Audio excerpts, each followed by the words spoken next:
In this video, I'm going to show you how to complete exercise 5 problems B and C. So in the problem statement, exercise 5 problem B is the articulating rod subassembly of this radial engine shown here in the above image.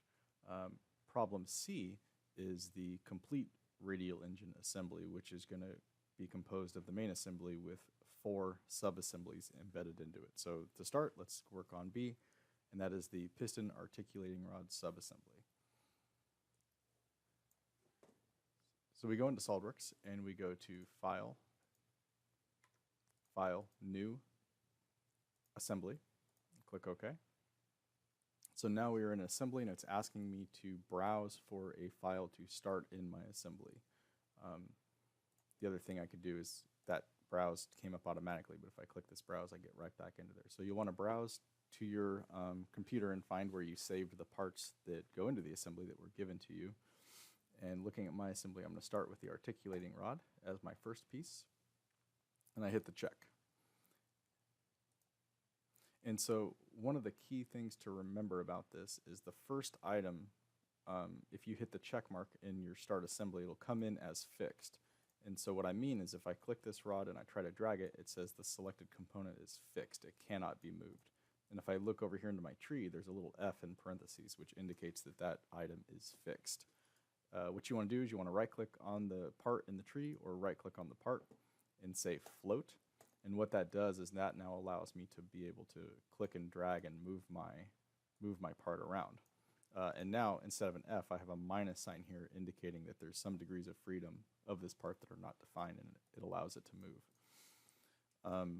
I always like to anchor my first part to the origin of my assembly by either mating my principal plane, so my front plane to my front plane, my top plane of my part to the top plane of my assembly, and the right plane of my part to the right plane of my assembly.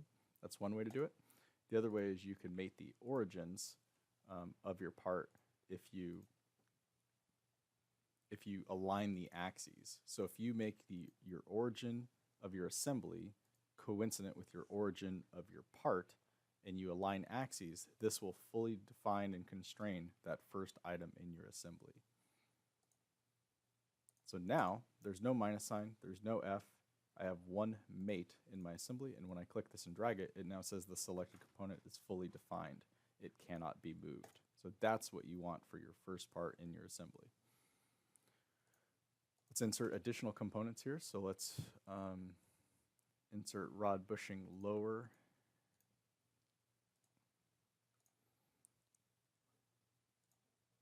Let's insert rod bushing upper.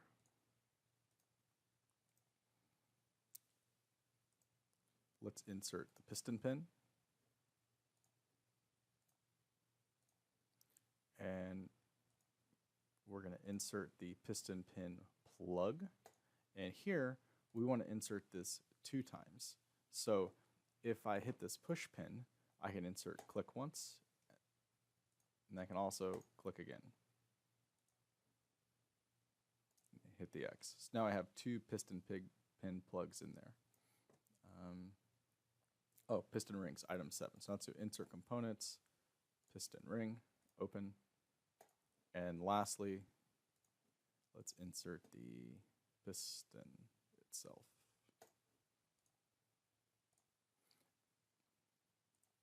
Okay, so now I can start adding my mates to fully define these components relative to my first component, which is anchored to my origin.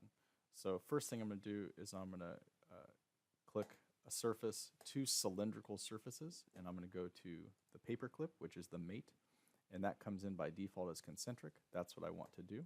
And I'm still in the mate command. And so while I'm still here, now I could just go in and select the 2 surfaces that I want to be coincident, because these are the same thickness. And so if I look on the bottom side, those 2 surfaces are flush. On the top side there, those 2 surfaces are flush, so that's good. Let's go there to there, mate those 2. Concentric, hit the check. And then let's zoom in here. I'm going to go that surface to that surface, make those coincident, so those are the nice bushings. Let's put my piston pin concentric to the bushing there. Okay, and so now I'm going to show you, if I click this and drag this, it's concentric, but it's not centered. So I'm going to show you how to center that part right now. We're going to use the advanced mates, the width mate. So the width mate works where if I can click in the blue box and I click 2 items on my piston pin, and then I go into my purple box and I click 2 surfaces on the connecting rod, it will center those 2 surfaces perfectly. So it's a pretty unique and useful mate to use. I'm going to put my piston now concentric to there. Oh, go to standard mates now and go back to concentric there. And I want to use the width mate again. So let's go back down to advanced mates and let's go width. And I want to go from the top surface of there, which on here is that bottom surface, and then purple, let's go to this surface, and then the same surface on the top of the piston because it's symmetric, let's go there. Width, that puts those in place. Let's put my piston plug standard mates concentric. And then let's go to the bottom there up to the top, make those coincident. Let's do the same thing here on the bottom side. So let's go there to there, mate those. Ooh, interesting. I can't see what I have. So it's hidden. So what do? Let's X out of that. And what I'm going to do is just, if you drag this down over to here, so it's in a different location. Now when you mate, now I can see what it looks like, and it's backwards. So I want to flip that around. So I'm going to press the mate alignment button to flip that around. I can click there, there, we're good. Okay, so now let's make the piston under standard mates. Let's go concentric here. Let's go to the piston, to the outside of the piston ring. And so now this needs to have a mate there. So let's make this bottom surface coincident with that surface on that little shelf of the piston ring groove. Hit the mate. There you go. So now that piston ring is in place, it can swivel around, but that's okay. And this can pivot, but that's okay because that's the motion that the piston will have when it's in the cylinder. So for the ring, I want to repeat this 4 times. There's a couple different ways you could do that. One of my favorite ways to repeat something is to use copy with mates. So I right click on the part that I want to copy, and I go down to copy with mates. Up here I have my selected components, and that's the only component I want to copy at this time, so I click next, and now it has 2 mates. So the concentric mate, I want all of these rings to be concentric to the piston, and so I can repeat that mate. And then for the coincident mate, now I can come in and click the next surface, and then I hit the check, and then I hit the next surface, hit the check, and then I hit the next surface. So I'm basically continuing to use the concentric mate, but then the coincident mate, I'm selecting each surface that I want to be coincident. And once you're done with that, then you can click the X to get out. And this is our completed exercise 5B. So what you're going to do is you're going to say File, Save As.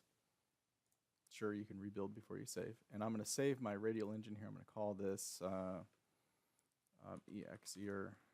exercise 5B dot solid assembly, and I click Save. This is converting all the older version files to my current version of SolidWorks, which happens to be 2017. And here we are done. Make sure you save often, and it's important that you save everything in the same folder. So here you see I have my exercise 5B that I just created, and here is all of my parts that are used in creating my assembly. This is very important. Thank you for watching.